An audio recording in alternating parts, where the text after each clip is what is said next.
así ya la gente termina de acceder. Bueno, buenas tardes a todos. Bienvenidos a una de las últimas charlas de este ciclo tan lindo de los viernes de AFAM. Hoy tenemos a la farmacéutica María Belén Barros. Ella es farmacéutica de la UBA. Hizo su residencia en el Hospital de Clínicas San Martín, José de San Martín, es el hospital universitario, y allí fue también jefa de residentes en el mismo hospital. Muy bienvenida, María Belén. Es especialista en farmacia hospitalaria y fue suplente de guardia del Hospital Argerich, donde ahora se desempeña como farmacéutica de planta y farmacéutica clínica, yendo justamente al área que nos compete en la charla de hoy, el área de nefrología y trasplante renal, un área que no es habitual para los farmacéuticos. La verdad que es un orgullo que hoy presentes esta charla, estoy muy contenta. Y María Belén además es docente, jefa de trabajos prácticos en la Cátedra de Farmacia Clínica, en la Facultad de Farmacia y Bioquímica de la Universidad de Buenos Aires, y allí colabora en el dictado también del curso de residencias y en las materias que competen a la cátedra, que son farmacia clínica y farmacia hospitalaria. En ambas ella es docente. La verdad que es una formación excelente en lo que hace al área clínica y en la docencia. La verdad es muy linda tu currículum, un placer tenerte esta tarde con nosotros, María Belén. Y además es una excelente compañera en el Hospital Argerich, compartimos nuestros días, demostró en este año tan difícil de COVID, la verdad, un orgullo. Y estoy muy contenta de que nos acompañes hoy y nos hables de productos médicos, que la verdad que es un tema difícil en general para los farmacéuticos. Así que bueno, bienvenida y te dejamos que nos presentes tu charla. Y como siempre, si quieren hacerle las consultas a Belén, por el chat van escribiendo y luego damos unos minutitos al finalizar la charla como para que nos conteste las dudas. Y recuerden que siempre las charlas quedan subidas al canal de YouTube, que está muy bueno, la verdad. Mónica Ciruli, que es la farmacéutica de comisión directiva FAM que se ocupa del canal, la verdad, mil gracias porque están muy buenas las charlas para poder compartir. Bueno, Belén, te dejo entonces a cargo. Gracias. Bueno, buenas tardes a todos. Muchísimas gracias, Mariana, por la presentación. Yo también estoy muy contenta de hoy darles esta charla. Y bueno, muchas gracias también a FAM. Ahí les paso a compartir pantalla.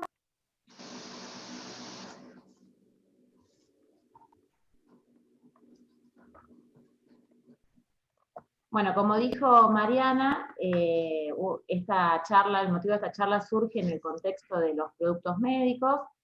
Si bien dentro de lo que es diálisis podríamos hablar de un montón de aspectos, elegí principalmente focalizar la charla en accesos vasculares, ya que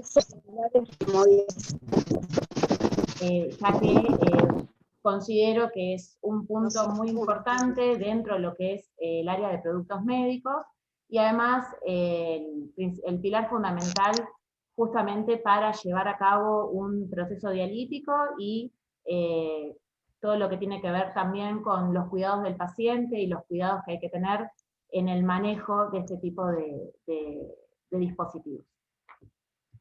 En primer lugar, para ubicarnos un poco, recordar de qué hablamos cuando hablamos de insuficiencia renal, tener en cuenta que vamos a tener dos tipos de pacientes, aquel paciente que va a sufrir una insuficiencia renal crónica, que justamente es un deterioro progresivo e irreversible de la pérdida de la función renal, y que bueno, puede llevar más o menos tiempo dependiendo de la patología de base del paciente y las características del paciente, y que esa pérdida de la función renal va a ir atravesando distintos estadios. Se considera pérdida de la función renal o falla renal a partir de la disminución del filtrado glomerular menor a 60 mililitros por minuto. Puntualmente el grupo que a nosotros hoy nos va a interesar es aquel grupo que tiene una función renal de menos de 15 mililitros por minuto, que es aquel paciente que se considera como insuficiente renal crónico terminal. Aquel paciente que va a necesitar alguna terapia sustitutiva renal. Por otro lado, el otro tipo de pacientes que podemos tener es aquel paciente que sufre una falla renal de manera aguda, es decir, un deterioro que tiene un comienzo súbito, que puede ser en tiempos de horas hasta días. Este deterioro de la función renal va a llevar a la acumulación de productos de desecho, así como también alteraciones hidroelectrolíticas, la caída o no del ritmo diurético, y otras alteraciones como son las alteraciones del equilibrio ácido-base. Según el grupo de la Kidney Disease Improving Global Outcomes, o bueno, comúnmente conocida como KDIGO, define que el paciente con insuficiencia renal aguda es aquel que tiene un incremento de la creatinina sérica mayor o igual a 0,3 miligramos por decilitro dentro de las 48 horas de inicio del cuadro, o aquel paciente que tiene un aumento de la creatinina mayor a 1,5 veces su valor basal, o conocido o sospechado, y que se produce dentro de los primeros 7 días de iniciado el cuadro, o aquel paciente que tiene una diuresis menor a 0,5 mililitros kilo hora en menos de 6 horas. ¿Sí? Si está presente cualquiera de estos tres signos, el paciente se diagnostica con una insuficiencia renal aguda. Entonces, en este tipo de pacientes, ya sea con una insuficiencia renal aguda o una insuficiencia renal crónica, vamos a tener, o el médico tratante va a tener que pensar en alguna terapia que sustituya la función renal, ¿sí? De hecho, bueno, en la bibliografía se pueden encontrar controversias en cuanto a la nomenclatura de lo que son el conjunto de la diálisis y de otras técnicas que utilizan otros mecanismos. O sea, se habla de terapias de sustitución renal, pero al fin y al cabo, tanto la diálisis como otros procedimientos, lo único que sustituyen de lo que es la función del riñón es el tema de la depuración de los productos de desecho, ¿sí? Se cree, y algunos autores discuten, que nombrar la diálisis como una terapia sustitutiva renal o una terapia de reemplazo renal es demasiado, teniendo en cuenta otras funciones que realiza el riñón y que también se pierden con una falla renal. Pero bueno, en general la mayoría de los autores, si bien dicen que es un término bastante controversial, terminan acordando denominar el grupo de diálisis o el grupo de este tipo de terapias como terapias sustitutivas o terapias de reemplazo renal. Entonces dijimos que vamos a tener un paciente que va a cursar con una insuficiencia renal crónica terminal, puede necesitar o va a necesitar un tratamiento dialítico, y dentro de este tipo de tratamiento contamos con dos opciones, la diálisis peritoneal y la hemodiálisis. La diálisis peritoneal es aquella diálisis que utiliza la membrana del propio peritoneo del paciente como membrana de diálisis, también va a necesitar un catéter, y la hemodiálisis es aquel procedimiento en el cual se realiza básicamente un filtrado de la sangre. En cuanto a cuál terapia es mejor o más beneficiosa para los pacientes, se han estudiado, se ha evaluado en distintos estudios, y no se ha llegado a ninguna clara evidencia científica que permita determinar que la diálisis peritoneal o la hemodiálisis es mejor, ¿sí? Sí se han establecido algunos parámetros puntuales que pueden ubicar para algún tipo de pacientes a la diálisis peritoneal como mejor opción o a la hemodiálisis como otra posible elección. Por ejemplo, se ha observado que en pacientes, la diálisis peritoneal tiene mejores resultados en pacientes no diabéticos, en pacientes con pocas comorbilidades y en pacientes jóvenes. Por otro lado, la hemodiálisis se ha visto que ha tenido mejores resultados en pacientes diabéticos, en pacientes con enfermedades cardiovasculares, en pacientes mayores a 45 años. ¿Sí? Y también tengo una gran diferencia entre ambos tipos de terapias, es que la diálisis peritoneal es un tratamiento más flexible y que le permite al paciente tener más comodidad, más flexibilidad horaria, y una terapia que además puede realizarse en la casa, ¿sí? De manera ambulatoria. Obviamente va a necesitar una educación del paciente a la hora de decidir este tipo de terapia y tener que llevarla a cabo. En cambio, la hemodiálisis, al paciente renal crónico que entra en hemodiálisis, la realidad es que la hemodiálisis va a terminar siendo el eje de su vida, ya que va a condicionar tanto la posibilidad de horarios y de días en la semana, y se va a ver atado a, obviamente, asistir a un ámbito hospitalario, sanatorio o un centro de diálisis, y esta terapia requiere más o menos por cada sesión desde 2 a 4 horas más o menos. Así que realmente la diferencia en cuanto a calidad de vida es bastante notoria. Pero, como dije antes, no todos los pacientes pueden recibir diálisis peritoneal y no todos los pacientes va a ser de elección la hemodiálisis.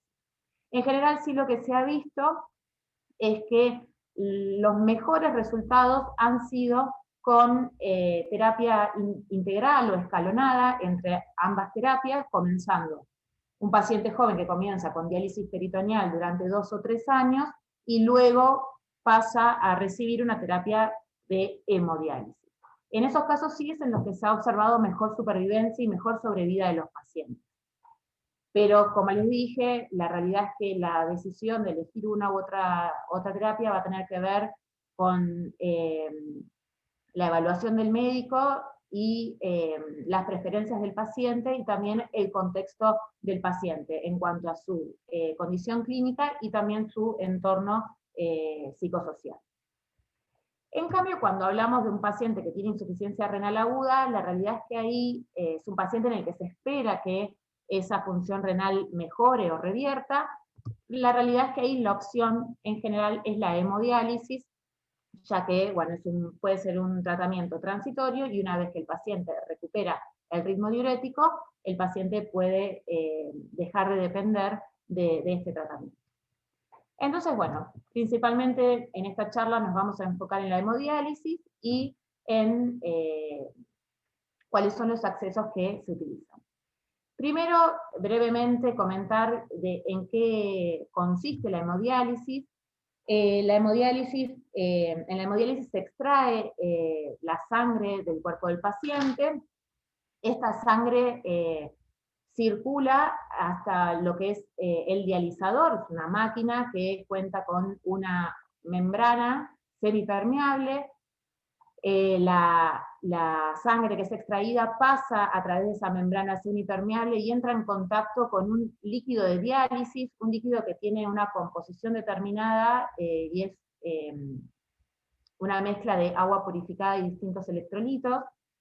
La diferencia de concentraciones permite que se ocurra un gradiente o se forma un gradiente de concentración, y los solutos, en este caso las sustancias de desecho, van a filtrarse desde la sangre hacia el líquido de diálisis, ¿sí? Y por último, la sangre filtrada, libre de desechos, va a ser nuevamente incorporada al torrente sanguíneo del paciente. Para todo esto, obviamente necesitamos un sistema que permita este flujo de sangre, y obviamente para acceder al torrente sanguíneo vamos a necesitar un acceso vascular. Dos palabras del dializador, que es un dispositivo que se encarga es el motor, digamos, de la perfusión y de la circulación de la sangre. Dos puntos. Un punto principal tiene que ver con que el dializador ser capaz de mantener un flujo constante de sangre y un flujo elevado, de manera que no haya ni espacios muertos ni éstasis de la sangre, porque eso puede llevar a que haya coagulación y se interrumpa el proceso dialítico, ¿sí? O mismo también tiene un sistema que permite detectar burbujas, es decir, burbujas de aire, que esto también puede dificultar el proceso de diálisis.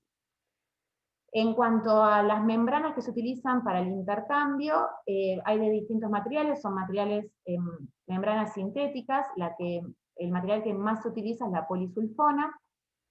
Todos los materiales tienen que ser biocompatibles, y la realidad es que estos filtros con estas membranas no se descartan en cada sesión de diálisis, sino que se reprocesan y se vuelven a utilizar. Obviamente, cada paciente utiliza su propio filtro, su propia membrana, pero tienen un tiempo, o sea, debido a los altos costos, se reprocesan, se lavan y se utilizan en varias sesiones de diálisis, obviamente teniendo en cuenta un tiempo de vida útil. En cuanto al líquido de diálisis, como les dije previamente, es el que se pone en contacto con la sangre a través de la membrana y permite que se realice el proceso de difusión. Y es una solución electrolítica. La concentración de esa solución es similar, o la composición es similar a la del plasma, y se obtiene a partir de agua purificada y distintos solutos. Les dejo acá un ejemplo de los componentes que tiene este líquido de diálisis y más o menos las concentraciones que se tienen que alcanzar en este líquido. Y bueno, finalmente vamos a entrar en lo que nos vamos a focalizar en esta charla, que son justamente los accesos vasculares.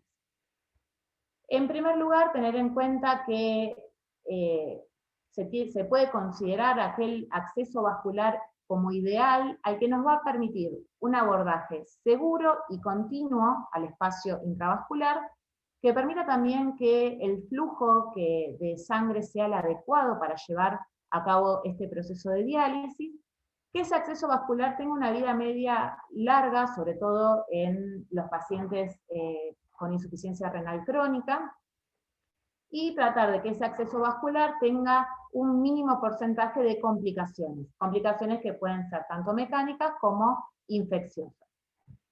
Y además, además de tener en cuenta esas características puntuales del acceso vascular, obviamente vamos a tener que tener en cuenta cuáles son las características de cada paciente para elegir el acceso vascular más adecuado para cada paciente. Como tipos de accesos vasculares tenemos 3. En primer lugar, un catéter venoso central. En segundo lugar, una fístula arteriovenosa protésica. Y en tercer lugar, la fístula arteriovenosa nativa. Teniendo en cuenta las características aisladas de estos 3 tipos de acceso, aquel que se asemeja más o se considera que es el más ideal para realizar el proceso de hemodiálisis es la fístula arteriovenosa nativa. Pero, como dijimos antes, tenemos que también adecuar este acceso vascular al tipo de paciente, y obviamente si nosotros consideramos un paciente con una insuficiencia renal aguda, un paciente que se espera que esa falla renal se revierta, el paciente recupere su ritmo diurético y que justamente la terapia de diálisis sea un proceso transitorio, obviamente no vamos a someterlo a la creación de una fístula arteriovenosa, que como vamos a ver más adelante requiere un procedimiento quirúrgico, sino que vamos a elegir otro tipo de acceso vascular. Por eso es importante tener en cuenta cuáles son los posibles tipos de accesos vasculares con los que nos podemos encontrar y conocer cuáles son las características de cada uno y cómo manejarlos.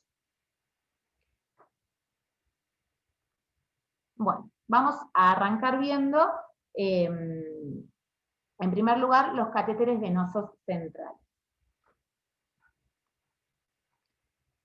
La utilización de este tipo de catéteres ha aumentado a lo largo del tiempo en lo que es la hemodiálisis, pero se considera que en verdad su indicación o su utilización deberían estar acotadas para un determinado grupo de pacientes, porque justamente es el acceso vascular que tiene mayores complicaciones, tanto trombóticas como infecciosas, ¿sí? Sin embargo, juegan un papel muy importante dentro de lo que es hemodiálisis, porque nos permiten tener un acceso rápido, de fácil colocación, y que nos permite iniciar la terapia de diálisis de manera más rápida, ¿sí? Por eso es que es el acceso venoso de elección, siempre y cuando necesitamos un inicio de la terapia de diálisis que sea de manera urgente, ¿sí? También es un tipo de acceso venoso que nosotros o que se puede considerar en aquel paciente que ya ha agotado todo su lecho vascular, un paciente que, por ejemplo, un paciente renal crónico que ya al que se le ha confeccionado una fístula, la fístula falló, se le ha confeccionado otra fístula, o sea, puede ser que el paciente tenga sucesivos fallos de fístulas, y bueno, en última instancia se necesita recurrir a la colocación de un catéter venoso central. En ese tipo de pacientes también vamos a considerarlo. ¿Cuáles son las indicaciones? Entonces, para resumir, paciente que tiene una insuficiencia renal aguda o una insuficiencia renal crónica reagudizada y se necesita un acceso vascular para efectuar la diálisis de forma urgente. Un paciente que sufra una trombosis de una fístula arteriovenosa y que esa fístula no pueda recuperarse y se deba esperar un tiempo determinado hasta que se realice una nueva fístula y esa fístula esté madura y lista para usar. En pacientes con circunstancias especiales, como puede ser un paciente que tenga una corta esperanza de vida, un paciente con un estado cardiovascular que contraindique la realización de una fístula arteriovenosa, un paciente que vaya a someterse a un trasplante renal con donante vivo, y en el caso particular de que el paciente exprese que prefiere, o quisiera tener colocado un catéter venoso antes de la realización de una fístula. Y, bueno, obviamente en aquellos pacientes en los que se espera que la función renal revierta y el tratamiento de la hemodiálisis sea de manera temporal. Muy bien. Ahora tenemos que pensar, una vez que está decidido que el acceso venoso que se va a utilizar es el catéter venoso, ver qué tipo de catéter venoso vamos a emplear. En primera instancia, lo que hay que evaluar es cuánto tiempo se espera que el paciente tenga colocado ese catéter venoso, ¿sí? Entonces, nos vamos a encontrar con dos grupos de catéteres venosos centrales. Aquellos catéteres venosos centrales que son temporales o de corta duración, y aquellos catéteres venosos centrales permanentes, o también se los denomina tunelizados. Se considera el corte de 3 semanas aproximadamente para la elección de uno u otro catéter, o sea, si se espera que el catéter o que la terapia lleve menos de 3 semanas, se considera la colocación de un catéter temporal o de corta duración. Si el tiempo es más elevado, ya se va a pensar en un catéter permanente. Bueno, se considera como corte este tiempo de 3 semanas, ya que a partir de la tercera semana, las complicaciones asociadas al catéter venoso central temporal se aumentan muchísimo, tanto las asociadas a problemas mecánicos como a problemas infecciosos, ¿sí? Por eso es que es esta división a partir de las 3 semanas.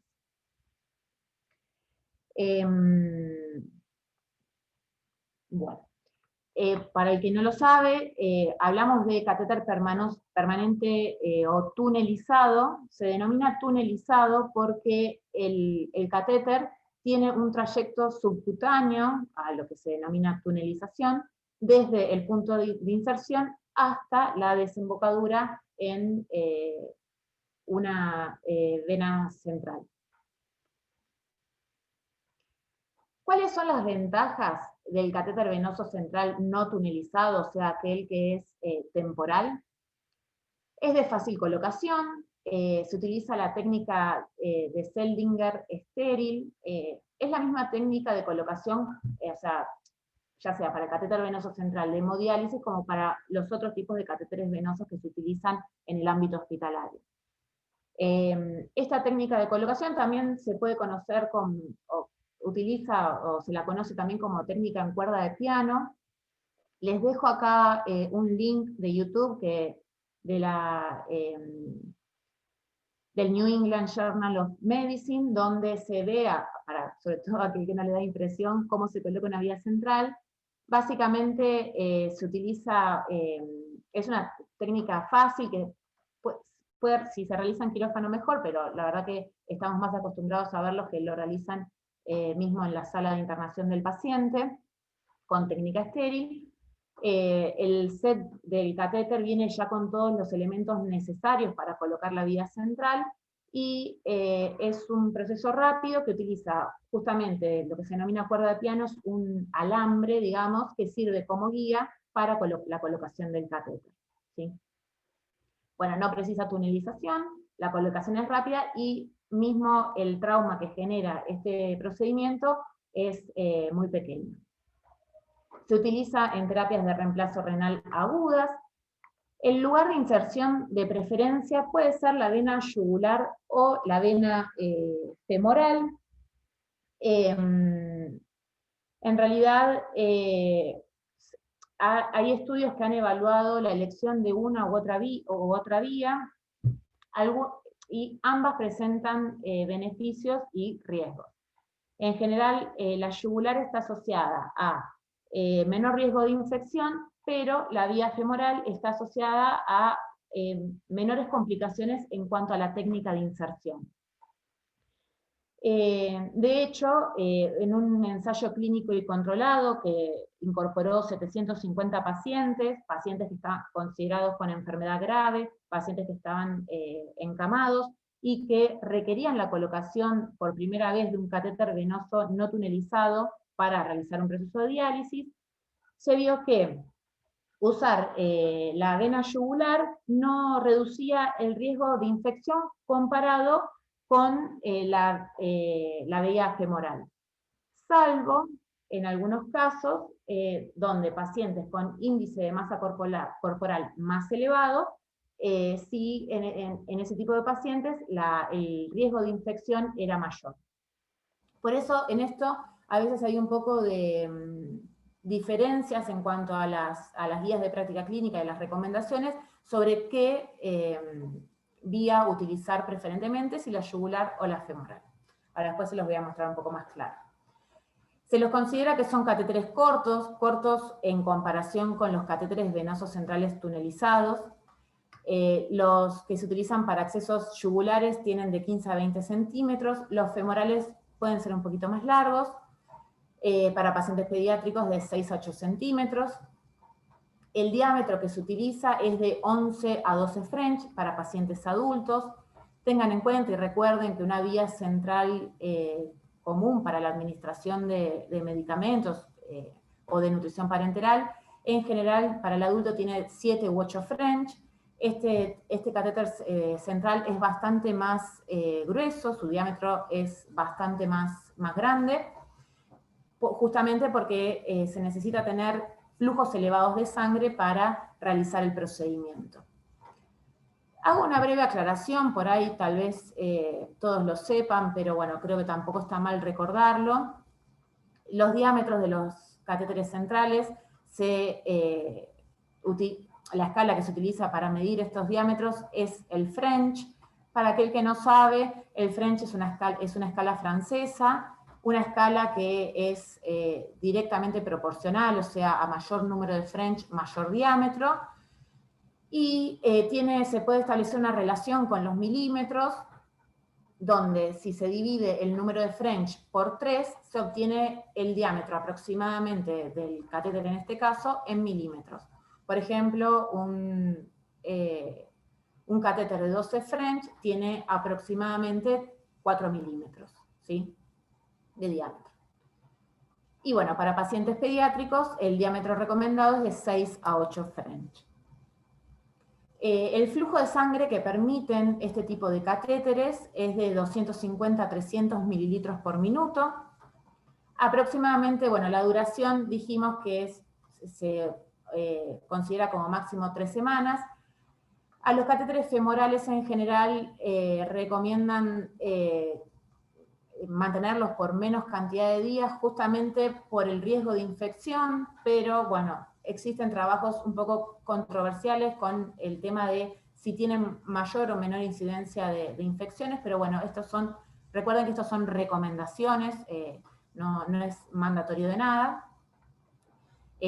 Al catéter hay que hacerle un seguimiento, controlarlo, la zona de inserción, que no esté colorada, que no esté inflamada, que no esté afiebrada, porque justamente pueden ser signos de infección. ¿De qué material están hechos? La mayoría son de poliuretano semirrígido, constan de 2 lúmenes y una punta cónica. Como dijimos, son altamente trombogénicos, por eso es que no se lo considera como el acceso venoso ideal para el proceso de hemodiálisis, y pueden colocarse y deben colocarse el mismo día de inicio de la terapia de reemplazo renal. Bueno, una fotito de cómo es este tipo de catéteres. Por ahí están más acostumbrados a ver los catéteres venosos centrales clásicos para la administración de medicamentos. No difiere de ese tipo de catéter, solo difiere, dijimos, en el diámetro, son más gruesos y bueno, es lo que permite realmente realizar este procedimiento. Como dijimos, viene con todos los elementos necesarios para la colocación.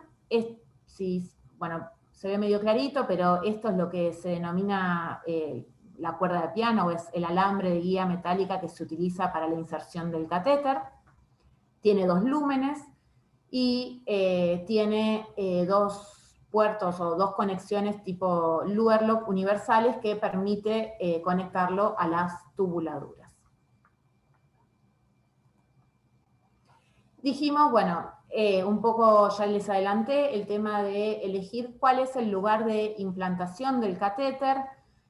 Algunas guías recomiendan que como primera elección se utilice la vena yugular derecha, como segunda elección la vena femoral, y bueno, luego la yugular izquierda, y por último sí, todas las guías coinciden en que el último lugar de elección es la vena subclavia. ¿Por qué? Porque es la que está más asociada a eventos trombóticos, ¿sí?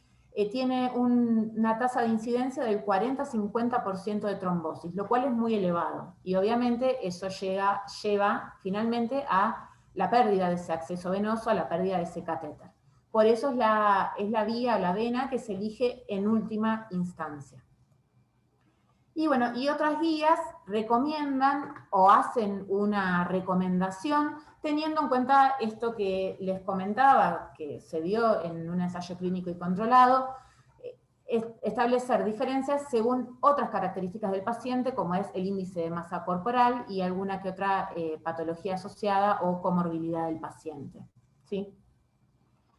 Bueno, tener en cuenta que pueden diferir cuál es el lugar de implantación del catéter según las distintas guías y según las distintas características del paciente. Ahora bien, pasando al catéter venoso central tunelizado, dijimos que era un catéter de más larga permanencia, puede quedar colocado más de 4 semanas, puede quedar colocado meses y a veces hasta años. Es un catéter que requiere mayor complejidad en su colocación, son procedimientos quirúrgicos los que se utilizan para colocar este tipo de catéteres, y además necesitan una técnica de imagen que corrobore y asegure que el catéter está bien colocado, ¿sí? Algo que no se requiere o no se requiere al menos en todos los casos con los catéteres venosos centrales transitorios.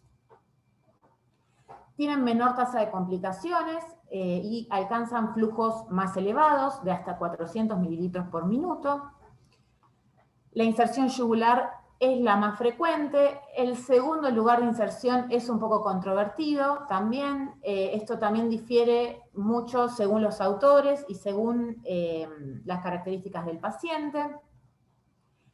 La longitud del catéter son más largos que los catéteres venosos centrales transitorios, pero también va a diferir la longitud según la vena que se canalice y el tipo de catéter.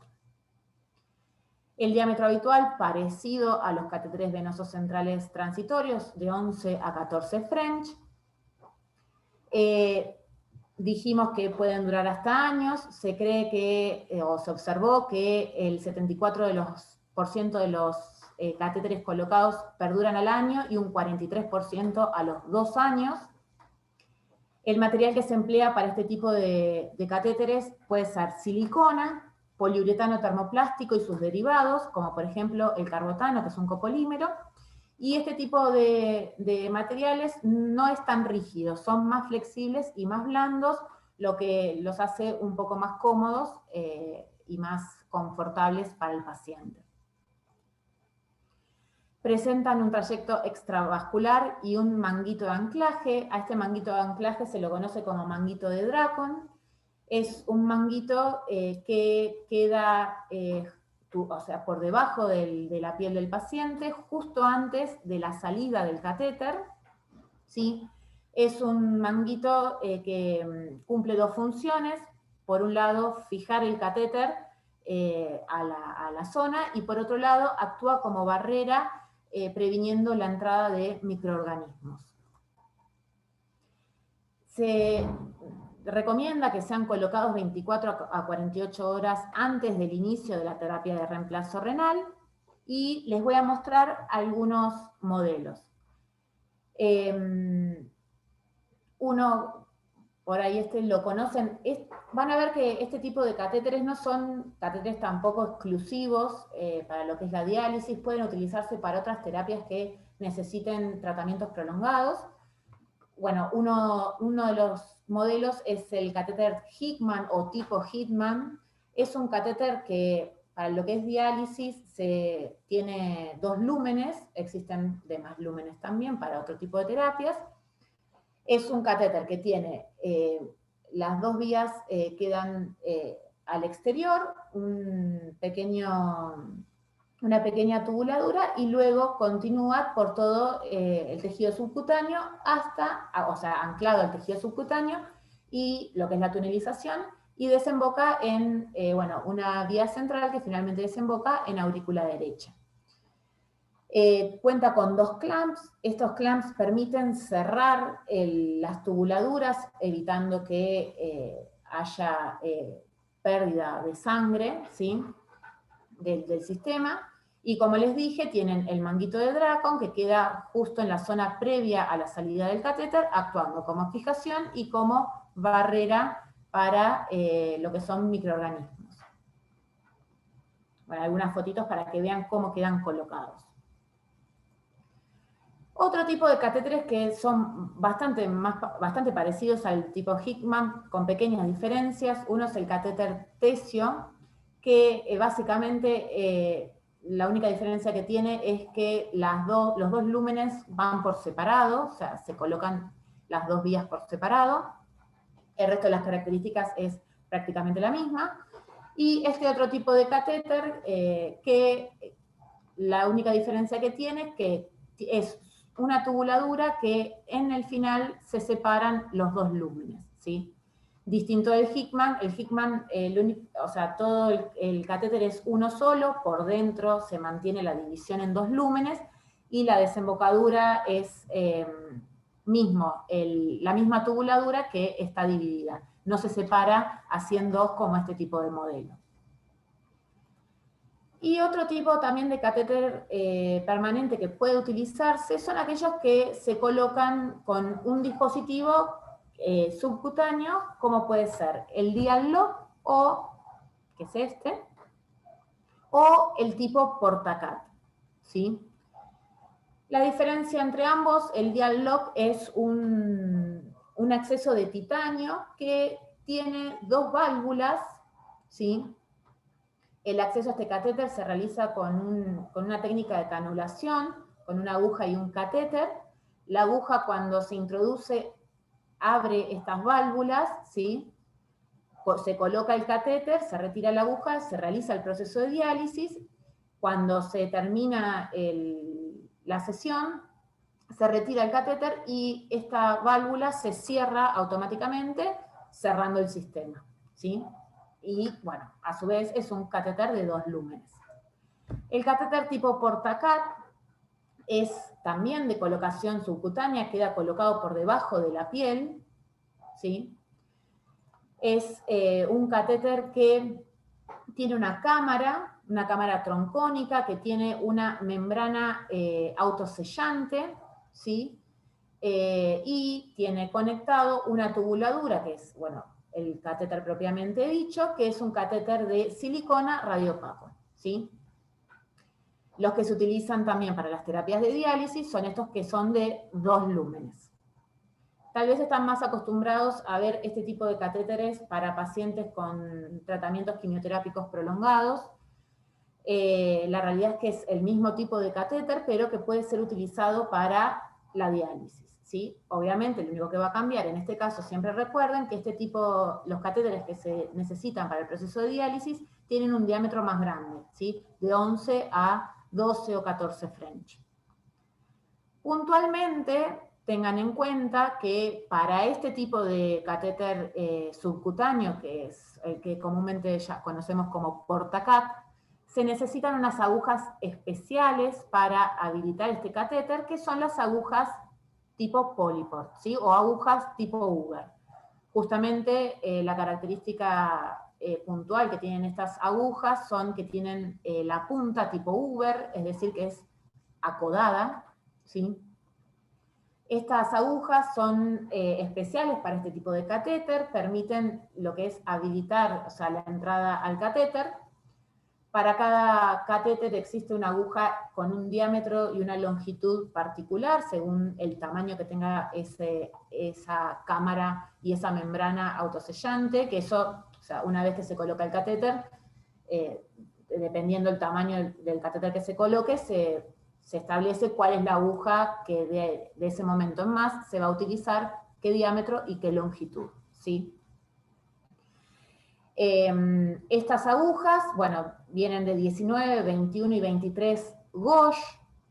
También les aclaro para el que no saben, es otra medida, otra escala de medida que se utiliza para hablar de diámetros, que principalmente se usa justamente para las agujas.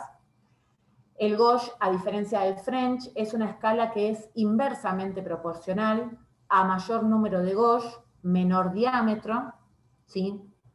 Y no, sí, en lo que es el gauge, no se puede establecer una relación fácil como con el French para saber cuántos milímetros tiene ese diámetro. No es una escala que es lineal, digamos. Es una escala que tiene otra historia, en el momento en que se diseñó, se tuvo en cuenta cuántos cilindros entraban, a cada cilindro se lo nombraba como un gauge, cuántos cilindros entraban dentro de una esfera. Pero bueno, nada, eso un poco la historia del gauge, pero bueno, lo importante que tenemos que saber y siempre recordar que a mayor número de gauge, menor diámetro, ¿sí? Y bueno, vienen de distintos largos, ¿sí? La bibliografía o sea, y los estudios que se han llevado a cabo no encuentran beneficios por la elección de un tipo de catéter permanente por sobre el otro, ¿sí? Cualquiera de este tipo de catéter puede utilizarse, particularmente desde mi experiencia y de lo que, bueno, he observado y he preguntado en el servicio de diálisis del Hospital Argerich. El catéter que eligen cuando deciden colocar un catéter permanente es el catéter tipo Hickman o Hickman, ¿sí? Supongo que por una cuestión de disponibilidad, seguramente por una cuestión de costos, y además también es un poco más sencillo, como verán, para lo que es el funcionamiento, porque no necesita ni una aguja especial, ni nada por el estilo, ¿sí? Simplemente se conectan las terminales de ambos lúmenes a la tubuladura que lleva a la máquina de diálisis.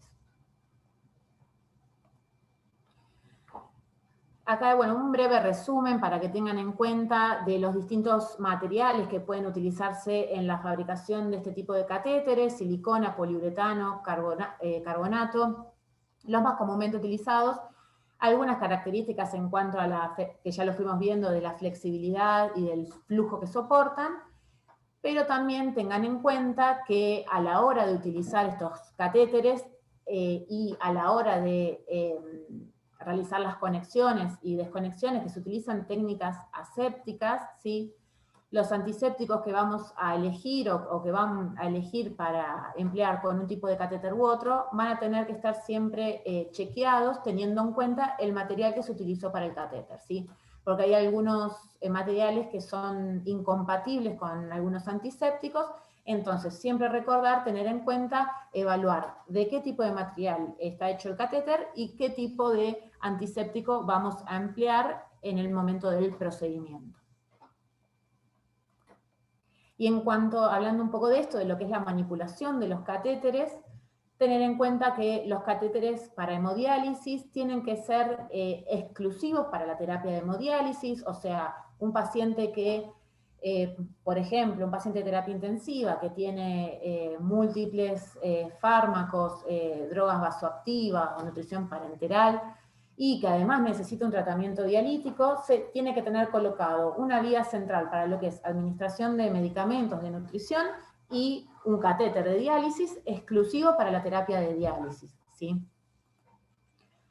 La conexión y desconexión con la máquina de diálisis siempre tiene que hacerse con técnica estéril, para lo cual el enfermero o el médico, el técnico en diálisis, tiene que contar con guantes, barbijo, cofia, protección ocular, camisolín hemorrepelente. Se recomienda que los guantes y el camisolín sean estériles para este tipo de catéteres. Al finalizar la sesión de diálisis, al catéter se le coloca lo que se denomina una solución de sellado en cada una de las ramas y una solución anticoagulante con heparina, ¿sí? Esto es para prevenir justamente las trombosis que pueden estar asociadas al catéter. Se discute un poco si en vez de heparina pueden utilizarse soluciones con citrato. La realidad es que el citrato es una alternativa, puede considerarse una alternativa para los catéteres tunelizados, ¿sí? Los catéteres permanentes, que también algunos trabajos aislados han demostrado que el citrato disminuye la tasa de infección respecto de la heparina y que no habría diferencias en cuanto a la permeabilidad, pero el desarrollo de un metaanálisis de varios ensayos clínicos que han evaluado citrato versus heparina no han encontrado diferencias estadísticamente significativas que tengan que ver con la duración del catéter, la trombosis asociada al catéter venoso central, si hay que retirar o no el catéter, y también a las infecciones en cuanto a la infección del sitio del catéter o bacteriemias asociadas a los catéteres. En cuanto a eso, a todos esos outcomes no han encontrado diferencias estadísticamente significativas. Lo único que sí se ha observado es que el citrato estaba asociado a menos riesgo de hemorragias respecto de la heparina, ¿sí? Les cuento también de paso, particularmente en el Argerich se utilizan soluciones con heparina, no con citrato. Uno podría pensar también que esta solución de cierre podría combinarse con algún antibiótico para incluso prevenir la infección asociada al catéter, pero esto tampoco en la bibliografía no se han demostrado evidencia en que sean realmente eficaces en la prevención de las infecciones. Es más, se ha asociado a la aparición de resistencia a antimicrobianos, por eso es que no se recomienda el uso de antibióticos en las soluciones de sellado, ¿sí? En la piel circundante al sitio de salida se utiliza una solución antiséptica. Recordar, tener en cuenta el material del cual está hecho el catéter, para ver si es compatible o no, ¿sí? Para ver qué tipo de antiséptico utilizar.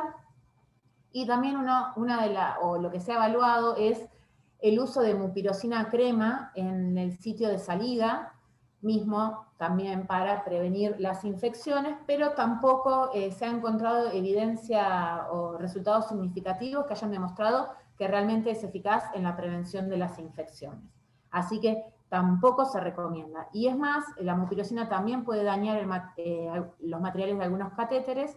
El único que es resistente a la mupirocina es el poliuretano.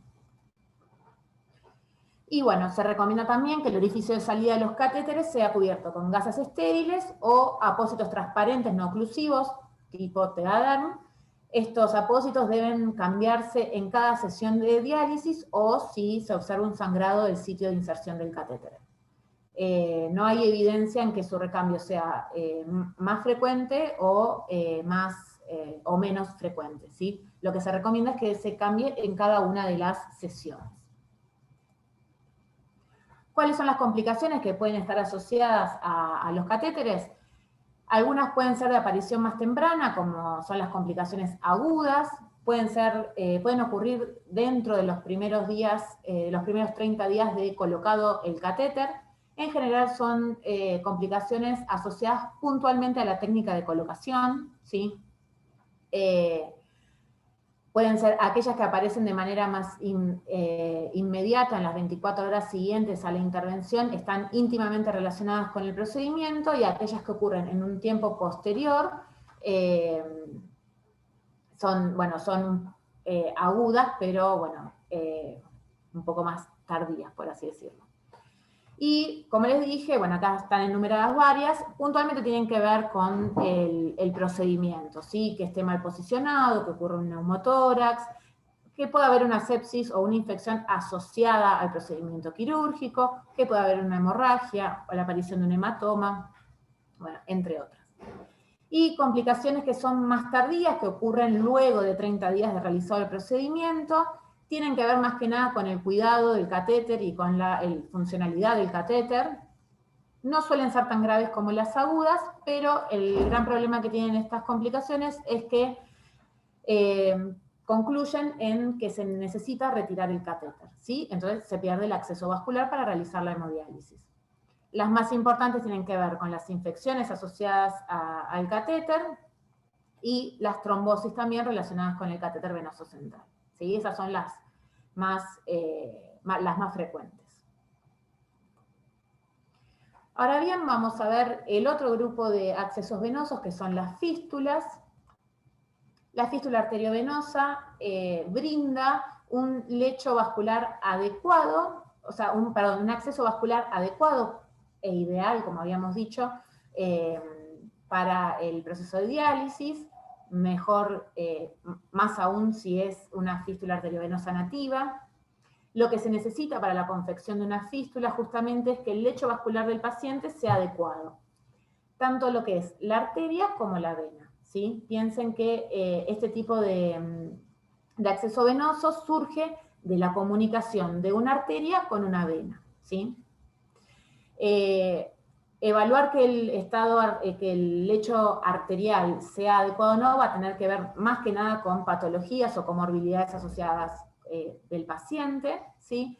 Y el lecho vascular venoso más que nada tiene que ver, o sea, al ser las venas vasos más superficiales, se va a observar si el paciente tiene buena vena o no, si ha sufrido múltiples punciones en el lecho venoso, y bueno, mediante una evaluación de ese acceso, se va a poder evaluar si la vena es la adecuada o no para la realización de una fístula, ¿sí? Las que más comúnmente se utilizan son las venas superficiales de las extremidades superiores, ¿sí? Y bueno, de hecho son las recomendadas.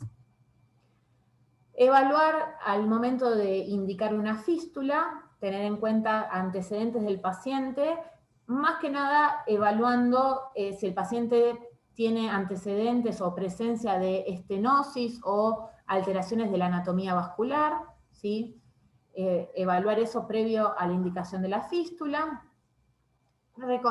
Hacer una serie de recomendaciones al paciente una vez que se decide que al paciente se le realice una fístula, que tiene que ver con estar atento de que no golpearse el brazo o de las venas que han sido elegidas para la realización de la fístula, que ese brazo no sea el que se utilice si tiene que administrar alguna medicación endovenosa, o mismo también no se recomienda tomar la presión arterial en el brazo en el que se va a realizar la fístula. Bueno, esas son las recomendaciones más habituales y más importantes. Y aquellos factores que están asociados a un peor pronóstico de la fístula tienen que ver con un paciente con edad avanzada, un paciente con diabetes, un paciente con arteriopatía periférica, antecedentes de tabaquismo y antecedentes o un paciente que es obeso, ¿sí?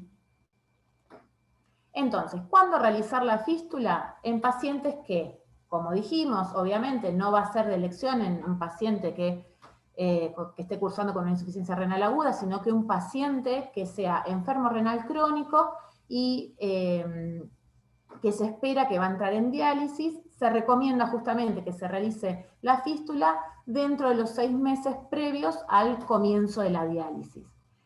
Esto sobre todo para lo que es una fístula arteriovenosa nativa. En el caso de la fístula arteriovenosa protésica, el tiempo de antelación de realización de la fístula es un poco menor, se recomienda que sea entre 3 y 6 semanas, ¿sí? Y en el caso de que el paciente, obviamente, no pueda hacer, no se le pueda realizar ninguno de los dos tipos de fístulas, bueno, va a haber que considerar el catéter venoso central, Y si el comienzo de la diálisis, no se puede esperar al tiempo de maduración de cualquiera de los dos tipos de fístulas, se realizará la fístula y mientras tanto se colocará un catéter venoso central no tunelizado, ¿sí? o sea, transitorio, hasta esperar a que la fístula pueda utilizarse. Y elegir fístula nativa o fístula protésica siempre se va a considerar como primera opción la fístula nativa, ¿sí? Porque es la que tiene mejor sobrevida, mejor permeabilidad a largo plazo y menos complicaciones, ¿sí? Esa es la elección, la primera opción de elección de fístula, ¿sí? Ahora bien, si el paciente, dadas las características que tiene, no tiene un lecho vascular adecuado o por alguna otra razón tiene contraindicada la realización de una fístula arteriovenosa nativa, en ese caso sí se va a considerar una fístula arteriovenosa protésica, ¿sí?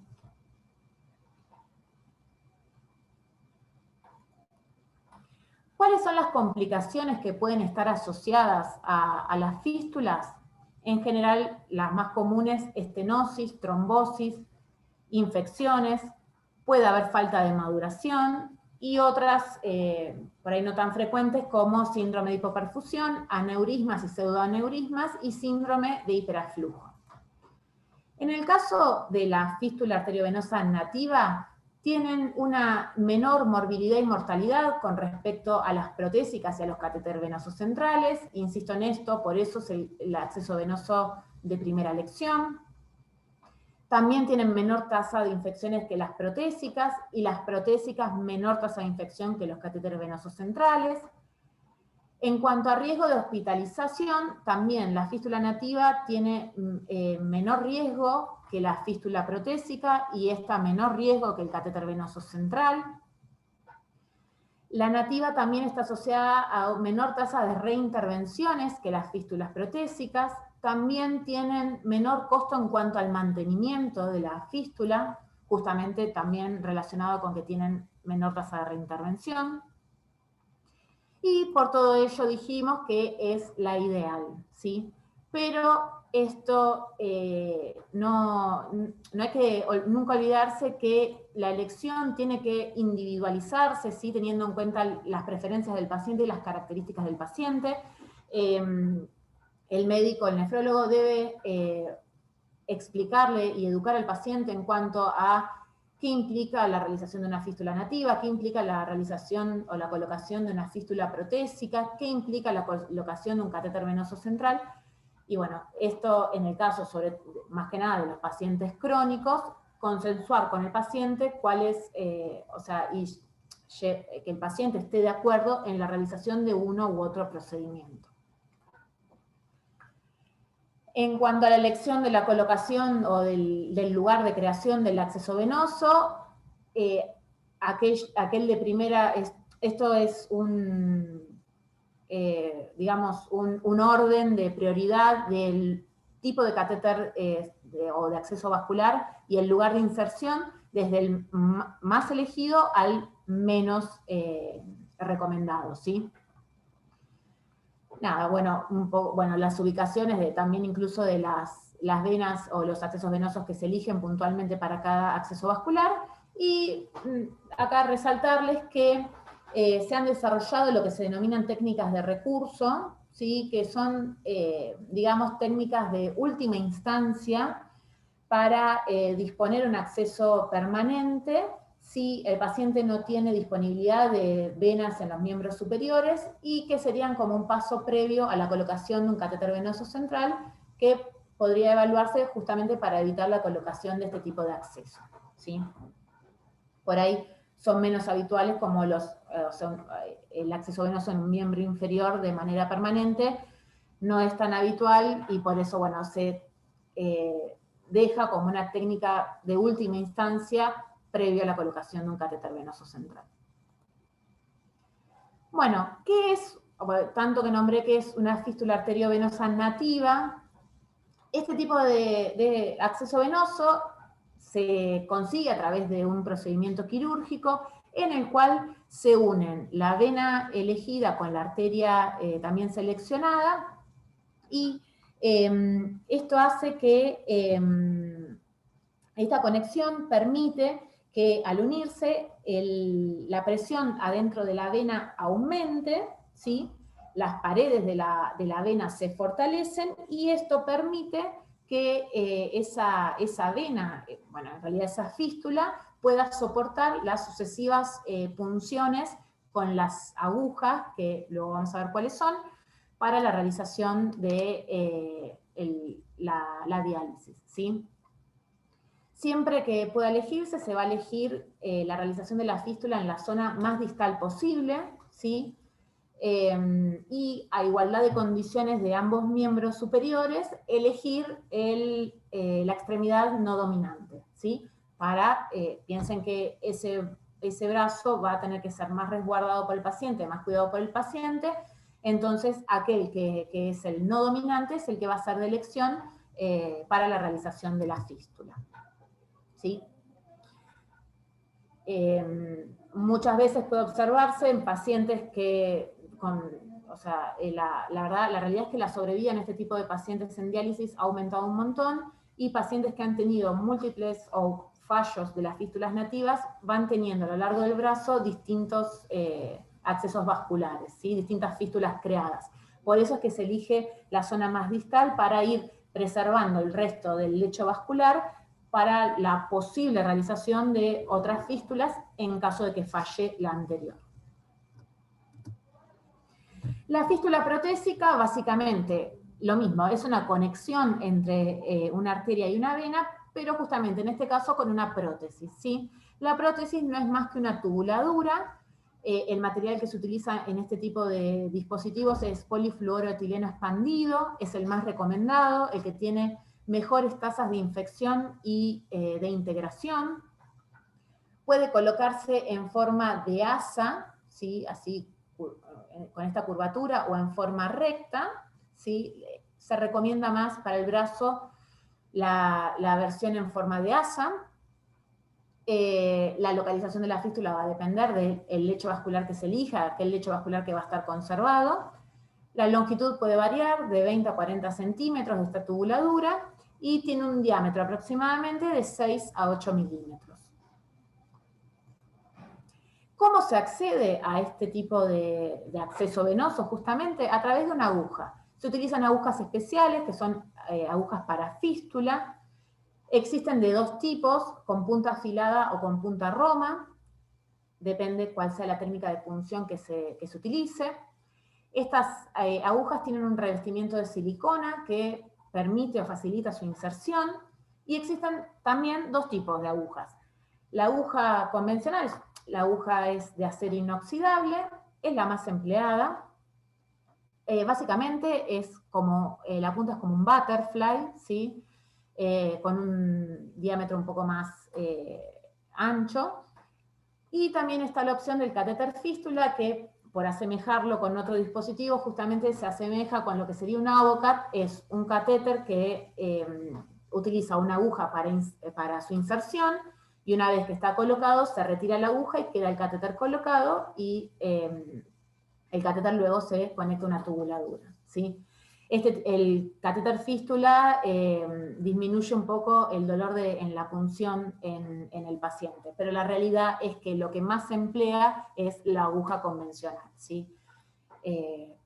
seguramente relacionado con los menores costos.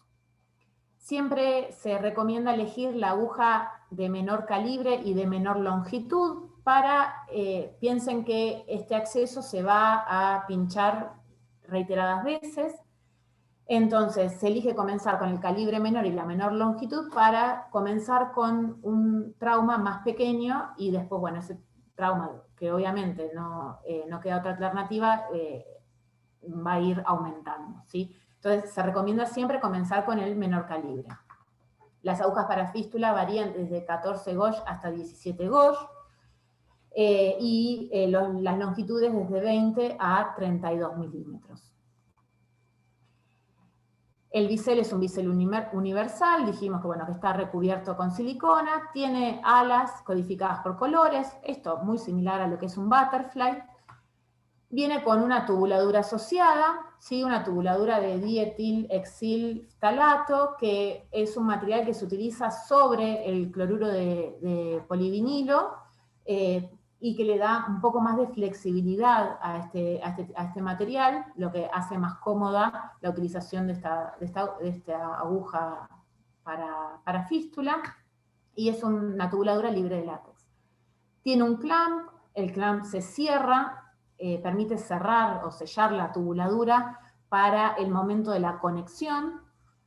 Una vez que luego se coloca la aguja, se conecta al resto de la tubuladura que va a conectar al dializador, se abre el clamp y comienza la circulación de sangre. Después, al momento de retirar la aguja, vuelve a cerrarse el clamp, se retira la aguja y para evitar el flujo de sangre. Acá les dejo, vean que vienen de distintos diámetros y distintos largos, como les había dicho. Este fue el único catálogo que encontré más completo, que es de Brown, bueno, para que vean la diferencia que hay entre los tamaños y que hay variedad en la elección, pero como les dije antes, siempre elegir en un principio las más cortitas y las de menor diámetro. Algunas variantes a las agujas, algunas que vienen con un dispositivo de seguridad, que básicamente es una tapita, digamos, al momento de desconectar la aguja se retira, este dispositivo es bueno, un cilindro que corre y que actúa para cubrir, o sea, se desplaza para cubrir la aguja y evitar algún accidente del manipulador que pueda pincharse y demás, ¿sí? Lo que tiene de bueno es que el cierre, al retirar la aguja y subir la tubuladura y cerrar la aguja, ese cierre es irreversible, ¿sí? Entonces evita accidentes. Bueno, acá un poco a modo de ejemplo cómo se utiliza. Y después existe otro modelo de aguja que les dije anteriormente que pueden ser con punta afilada o con punta roma. Esto se utiliza para una técnica de punción especial que se conoce como tipo buttonhole o punción en ojal. Esta técnica consiste en, o sea, buscar que la punción en las sesiones de diálisis sea siempre en el mismo lugar. Entonces, ¿qué se hace? Durante 6 a 10 sesiones seguidas, las primeras, se pincha varias veces sobre el mismo lugar para formar un canal, digamos. Al punzar varias veces se va a fibrosar, digamos, y o sea, va a permitir que quede formado ese canal, y luego, una vez que ese canal está correctamente formado, se utiliza este tipo de agujas que tiene una tapita, digamos, que en realidad es un dispositivo que se utiliza para sacar costras en el sector donde está hecho ese canal, y luego se utiliza una aguja con punta roma para introducirse en ese sector. En realidad no es una técnica que esté ampliamente utilizada, solo se recomienda para aquellas fístulas que son tortuosas, profundas y que tienen un tramo corto de longitud. la otra técnica de punzar en diferentes lugares en cada sesión de diálisis se conoce como técnica escalonada, y obviamente va a necesitar que la fístula tenga una longitud considerable que permita ir pinchando en cada sesión en un lugar diferente, ¿sí? Y bueno, en realidad también con aquella técnica, al punzar en diferentes lugares en las distintas sesiones, se da tiempo a que la punción de la sesión previa pueda cicatrizar. ¿Cómo se manejan este tipo de accesos venosos? El paciente tiene que lavarse el brazo de la fístula una vez que ingresa a la sala de diálisis. Puede realizarlo con cualquier jabón, pero se recomienda que sea con un jabón antiséptico, un lavado que no sea abrasivo y que se seque con toallas descartables. Se utilizan también barreras de seguridad, pero guantes, barbijo, protección ocular, camisolina hemorrepelente en conexión y desconexión, pero no necesariamente tienen que ser estériles, ¿sí? De hecho, no hay evidencia clara para sostener el uso de guantes estériles en la conexión de las fístulas. La antisepsia no debe ser abrasiva, se debe utilizar una gasa en cada sitio de punción, siempre con la técnica de comenzar en el sitio de punción y hacer círculos alrededor, delimitando la zona limpia para realizar la punción. La punción debe ser completa, o sea, no hay que dejar ninguna porción de la aguja extraída, ¿sí? El cono de la aguja va a actuar como tapón hemostático y como barrera mecánica. Y en la desconexión la hemostasia debe hacerse con gasa estéril y presión, ¿sí? Y después retirar la aguja. Hay que educar al paciente, como les dije previamente, para que cuide el brazo o ese acceso venoso, esa fístula, para prevenir posibles complicaciones y que esa fístula sea funcionante. En general, las unidades de diálisis tienen que tener protocolos que lleven a cabo la monitorización correcta de las fístulas. Y en el caso de las fístulas, a diferencia de los catéteres, no se realiza un tratamiento antiagregante, digamos, como profilaxis de manera sistemática, sino que hay que individualizar según el paciente y sus antecedentes si se administra una profilaxis o no, ¿sí? En este tipo de acceso venoso no está estudiado de manera adecuada el riesgo versus los efectos adversos de la utilización del tratamiento antiagregante. Lo mismo para las fístulas protésicas, se sugiere no utilizar de manera sistemática la profilaxis antitrombótica porque hay falta, o sea, no se han observado beneficios en la prevención de trombosis, y tampoco se ha estudiado con suficiente exactitud la incidencia de efectos adversos. A modo de resumen, un cuadrito resumiendo las características, las ventajas y desventajas de cada uno de los accesos venosos, ¿sí?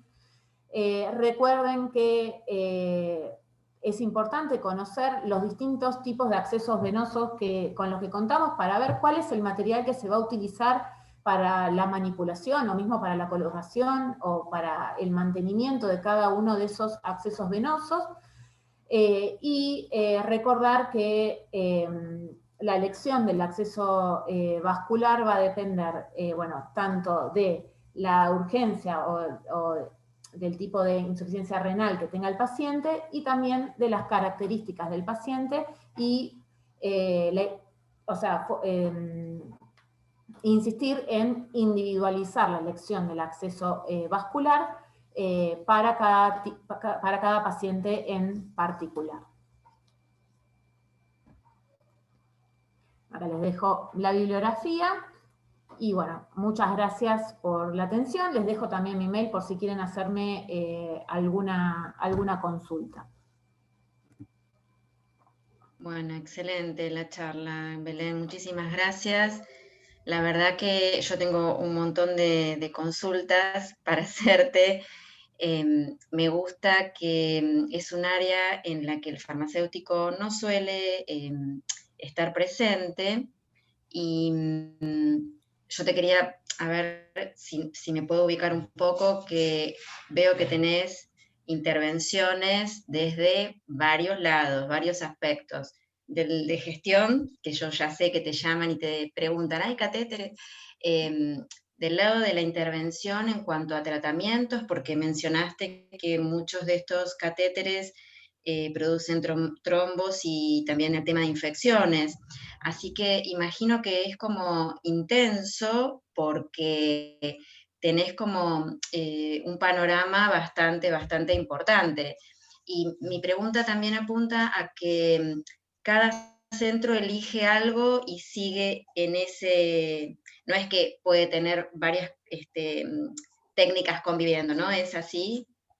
Sí, bueno, justamente por eso, a medida que les fui contando un poco la diversidad de dispositivos y de técnicas, contando lo que yo conozco del hospital, y si están familiarizados con un tipo de catéter, con un tipo de técnica de punción. De hecho, bueno, me regalaron justamente una aguja de fístula, me dijeron que usan siempre la misma técnica, el mismo tipo de aguja. eh, y nada, eso también hace que, a mi parecer, que, o sea, el entrenamiento de los enfermeros o los técnicos en diálisis, que la realidad es que en la diálisis en sí son los que están más involucrados, Claro, tengan, o sea, estén acostumbrados a los procedimientos y realmente, o sea, trabajen bien y con seguridad y tengan los cuidados necesarios y todos los conocimientos necesarios sobre qué usar, qué no usar, qué cuidado tener, cómo manejar ante una complicación. La realidad es esa, sí, o sea, creo yo, no conozco otros centros de diálisis, si alguien tiene algún conocimiento buenísimo, si quiere aportar algo. Yo desde mi lugar lo que sé es que, bueno, en el ajedrez se manejan así, y creo que, bueno, también tiene un poco que ver con o sea, la sistematización de los procedimientos y la formación del personal y el entrenamiento. claro. Y es lindo que el farmacéutico realmente esté presente en este equipo, que es un área muy linda porque aparte a veces este tipo de terapias después tiene el premio del trasplante, ¿no? O sea, el camino es Sí. hacia ese lugar, ¿no? Está muy bueno. Y bueno, acá por supuesto que completísima, muchas gracias por la disertación, la verdad que es muy lindo y ya te digo, es un área que me encanta, que me toca de cerca aparte porque sabes que el equipo de trasplante tengo mi corazoncito ahí, pero lo otro que te quería consultar era si con el tema COVID, porque no es que los pacientes podían esperar, o sea, no es una cirugía que se puede programar o algo que puede tener un plazo de espera, sino que los protocolos de COVID te cambiaron mucho el sistema. En realidad, o sea, en lo que es mi trabajo no, solamente me adecué a entender un poco el recambio de pacientes y demás. Obviamente en el hospital atienden a su grupo de pacientes crónicos y todas las interconsultas que tengan por los pacientes agudos. Sí, el tema, obviamente, es un hospital público, tal vez centros privados tengan otra facilidad de adecuación del establecimiento. El servicio de diálisis se maneja comúnmente con dos grupos de pacientes, los crónicos, estoy hablando, pacientes que dializan lunes, miércoles y viernes, y pacientes que dializan martes, jueves y sábado. Todos los días 3 turnos de pacientes, así que son aproximadamente 22, 24, 26 pacientes por día. A medida que fue transcurriendo el COVID y fueron aumentando la cantidad de casos, incluso, o sea, el paciente renal crónico es un paciente con eh, un factor de riesgo importante para COVID. En principio destinaron una sala de aislamiento para el manejo de la diálisis de los pacientes crónicos en COVID. Pero después aumentó tanto el número de pacientes que se infectaron, que tuvieron que reversionar, y lo que hicieron fue cambiar que de cada día, el primer y el segundo turno eran pacientes no COVID, y el tercer turno, que el turno, no me acuerdo, pero creo que, si no me equivoco, es de 18 a 22, bueno, algo así.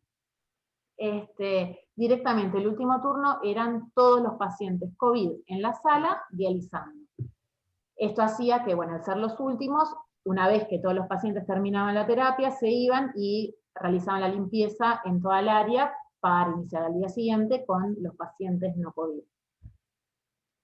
Y para lo que es manejo agudo, en realidad fue más o menos como todo, o sea, como siempre, o sea, existen máquinas de diálisis portátiles, bueno, van a la terapia, iban a los distintos, a las distintas salas de internación a dializar, obviamente siempre que dializaban a los pacientes COVID, siempre con todos los elementos de protección personal.